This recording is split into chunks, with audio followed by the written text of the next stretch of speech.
festeggia l'80° anniversario dalla costituzione Confcooperative Belluno e Treviso e lo fa nel cuore della Marca con una mattinata di confronto, approfondimento e degustazione per raccontare il valore delle filiere agroalimentari cooperative e il loro contributo allo sviluppo economico e sociale della regione. Però quello che noi dobbiamo fare è far conoscere la cooperazione ai nostri giovani, ai nostri figli e ai nostri nipoti, perché quando parliamo di cooperazione per loro vedono qualcosa di nuovo. Noi abbiamo questo compito, perché torniamo indietro. Senza la cooperazione, guardate che non ci sarebbe né grana padano, né parmigiano reggiano, né prosecco, ringraziando Carpenè Malvoldi e tutti quelli che hanno lavorato attorno al prosecco. Le catene sociali hanno permesso di produrre,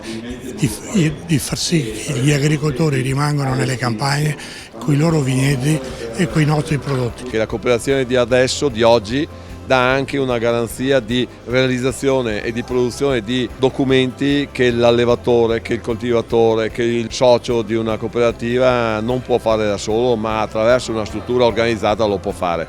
Attenzione, questo è un costo per il singolo, è un'opportunità se si è dentro una cooperativa, perché significa abbassare i costi e avere sicurezza di produzione. Uno strumento, quello della cooperazione, per sostenere i produttori, preservare la qualità delle produzioni e affrontare le trasformazioni dei mercati. Alcuni settori cooperativistici funzionano molto bene, il lattiero caseario, il vitivinicolo, sia in termini di dimensione che di valore aggiunto, mentre ci sono altri settori in difficoltà, penso all'ortofrutta. Oggi fare agricoltura in Veneto non è facile, proprio perché dobbiamo rispettare tanti parametri che altri paesi non rispettano, quindi il tema della reciprocità diventa fondamentale e il mondo della cooperazione diventa strategico anche per sostenere i mercati o la grande distribuzione che rischia di mettere in ginocchio il settore agricolo, e quindi fare squadra ormai è un'esigenza imprescindibile. Un settore che conta 130 imprese, oltre 34.000 soci e una forte valenza sociale nel territorio. Grazie a Confcooperative Treviso Belluno non solo per essere presenti e di ricordare questi 80 anni, ma perché ogni giorno rispondono alla regione e a tutti i territori della regione